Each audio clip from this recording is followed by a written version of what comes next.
Hi guys, today's video ay may sugal na. Joke lang. Ang pag-uusapan nating video ngayon ay tungkol sa Superstar na bago na namang update. So kung napapansin niyo, last na upload ko tungkol sa kay Hi Fami. Ang sa Superstar nila ay kailangan ng VIP 3. Tapos bubugbugin mo lang yung rhombus mo ng mga 50 times kasi 500 coins spent lang yung required nila noon. So, ibig sabihin, kapag VIP 3 ka na, bubugin mo na lang yung rhombus mo, magiging superstar ka na. So, meron po akong kasama, 3 sila na naging superstar nung araw na yon. So, kinabukasan nun, ay mayroon na namang panibagong update tungkol sa Superstar. So, naisip ko, ano ba yung araw na yun? Parang promo lang, no? Parang promo lang sa mga damit, merong 1-day sale, ganon. So, yung mga active nung araw na yun, yung mga nakasagap ng info, talagang thankful sila sa time na yon kasi naging superstars sila. So, yung mga hindi naka-online nung time na yon, hindi na nila naabutan yon kasi meron namang bagong update kinabukasan. So, ito na. Ano na nga ba yung requirements ngayon? Ang requirements para maging superstar ay kailangan mong makatanggap ng 7,000 regalo. Halaga yung nahirapan ako mag-Tagalog. 7,000 worth of gift sa loob ng 1 linggo. So, dapat sa loob ng 1 linggo mo lang talaga mabuo yun. Kasi pag hindi mo nabuo, magre-reset siya pagka Monday. So, balik ka na naman sa uno.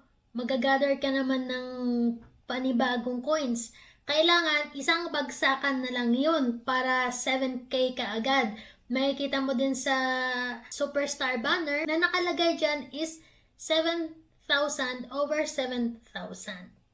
Kapag nakatanggap ka na ng 7,000. So, ang gagawin mo na lang, kapag nabuo mo na yon, i-click mo yung apply sa Superstar banner. Tapos, hihintayin mo na lang na ma-approve nila. So, kung gusto mo pa din na para ma-sure, screenshot mo yung Superstar banner. Nakikita mo naman dyan eh. Tapos, ibigay mo yan sa captain mo para ibigay din ng captain mo yung screenshot mo tsaka yung sa coin flow kay Ma'am Sheila para ma-encode din niya. Kasi in case na hindi ma-detect ka agad ng system, mapa-follow up nila yan at mabibigyan ka ng star badge. Ngayon, kapag superstar ka na, may badge ka na, kailangan mong gawin ay i-maintain mo yung superstar badge mo. Paano? Kailangan mo lang mag-accept ng 3 playmates sa loob ng 1 linggo sa mismong room mo. Kung hindi mo naman nabuo yan, imposible namang hindi mo mabuo yan, no? Pumunta ka sa family hall ninyo at makiusap na kung pwede ka i-add nila. Kasi pang superstar badge maintenance maka mo. So, kapag in-add ka nila, pumunta ka sa room mo, doon mo sila i-accept kasi yung kailangan ngayon para maintain ay experience na lang. So, ano nga ba yung experience? Yung experience, nakukuha natin yan sa pag-a-add ng playmates, pagbabind ng BFF or CP, pag-trade natin sa mismong room. Kaso, yung nakukuha naman natin sa trade, maliit lang ng nakukuha nating experience dyan. Mas maganda, add playmates ka na lang. Or, accept playmates sa mismong room mo. Okay, kapag superstar ka na, meron kang makikita sa mismong room mo na parang calendar na may check sa right corner sa ilalim ng 3 dots. I-click mo yan, dyan mo makita yung data mo. Okay, dito din natin makikita yung creator's task. Sa una, makikita natin yung sa unang linya, yung this week's data. Merong nakalagay na deadline dyan. Makita mo yung sa akin is November 17, 1 p.m.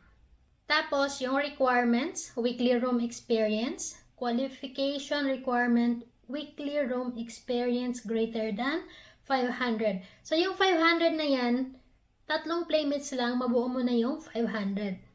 Not unless babaguhin nila kinabukasan. Okay, makikita mo yung sa latest data ko. So, meron akong 59,000 experience. Saan nanggagaling yan? Nanggagaling yan sa trade merong nag-bind ng CP BFF sa room ko at merong nag-add playmates or accept playmates sa room ko. Makikita niyo po dito sa gilid, meron siyang check sa meet the requirements. Kasi nga, lumampas na ako dyan sa 500. So, yung 500 na yan, pag nabuo mo sa isang linggo, halimbawa nabuo mo siya ng Lunes, hindi mo na siya kailangan gawin ulit ng Martes, Miyerkules, kasi na-check na. Maghihintay ka ulit pagdating ng Monday, kasi magre-reset na naman yan. Panibagong 500 experience na naman ang kailangan. Okay, dito sa Diamond Task. Itong Diamond Task, yung the number of gold coins in the boss game of user room is greater than 20,000. Yung room boss mo, kapag may naglaro, tapos umabot yung coin spent ng 20,000, mag-highlight itong receive. So, nakita niyo sa akin, hindi siya naka-highlight dito, no? Kasi nga, nabuo ko siya nung isang araw. So, hanapin ko kung meron akong picture na na-screenshot na nag-highlight yan para makita nyo. Ikalawa, itong help opposite sex users form a BFF relationship for the first time in the room. So, mag-highlight lang ito kapag nag-form sila ng BFF tapos first time pa sila naging BFF. Pero kung nag-add or delete ng BFF sila tapos same person lang, tapos mag-bind ulit, hindi na siya ma-count. Kasi nga sinabi dito, for the first time in the room. Yung pangatlo is yung receive 10 roses as gift from the newlyweds. Yung pagkakaintindi ko dito, yung mga baguhan lang yung merong rose. Yung mga bagong account, meron silang rose. So, ma-highlight lang yan kapag merong nagbigay sa'yo ng 10 roses. So, medyo mahirap yan buuin kasi sa ngayon, hindi masyadong sikat sa atin si Hi-Fami kasi yung parang sa daming flows ni Hi-Fami, sa daming pagbabago, medyo bumaba po talaga at kahit ako hindi po talaga ako nag-i-invite na kasi nga hindi nagbibenepisyo yung mga users dito kay Hi-Fami. Tayo yung nagre-recharge ng recharge. In short, labas ng labas tayo ng pera dito. So, hindi ko siya masyadong nabubuo. Bihira lang po to na may pumupunta na baguhan sa akin din para magbigay ng rose. Okay, so yung kasunod is help opposite sex users form playmates relationships for the first time in the room.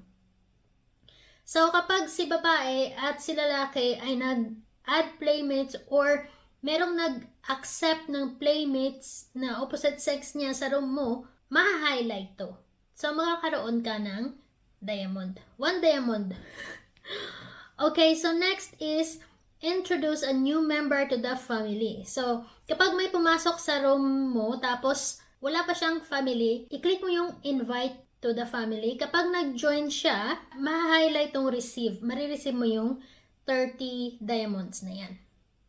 Yung pinaka-last, yung room gift flow, every accumulated 100 gold coins is 6 diamonds. So, kapag may nag-trade dyan sa room mo na tag 100, counted yon, makaka-receive ka ng 6 diamonds. Okay, sa ngayon, yan lang po muna yung ma-update ko sa inyo sa Superstar. Yung version ng Superstar nila ngayon, medyo okay siya kumpara sa mga dating updates. Kasi yung dati, kailangan mo talagang mag-spend ng mas maraming coins. Ngayon kasi sa 7,000 coins, na isi-send mo, si-self-gift mo sa sarili mo, meron pang coins na balik yun. So, ibig sabihin, kung meron kang 6,000 coins, tapos i-self-trade mo, meron kang matatanggap na coins niyan. Halimbawa, yung 5,000 na gift, usually merong balik na 700 coins yan. So, i-send mo ulit sa sarili mo hanggang sa mabuo mo yung 7,000 gift na yun. Pwede ka nang mag-apply as Superstar. Hindi ka gaya dati na kailangan mong bugbugin yung rombos mo at makaabot ng 50,000 coins spend bago ka magka-batch. So, mas malaki yung magagastos mo doon sa totoo lang. Sana nga, hoping na hindi na ito babaguhin ni Hi-Fami or tataasan pa kasi nga baka maraming users ang magbabalik loob dahil sa ganito na yung ginawa niya. Yung sa Superstar, hindi mo na kailangan ng coins para ma-maintain mo yung badge mo. Kasi marami po talaga ang users na lumipat sa ibang app kasi nga naubos na lang yung coins nila dito at hindi sila nag-earn. So ayun po sa mga baguhan, good luck po sa inyo. Focus sa trading.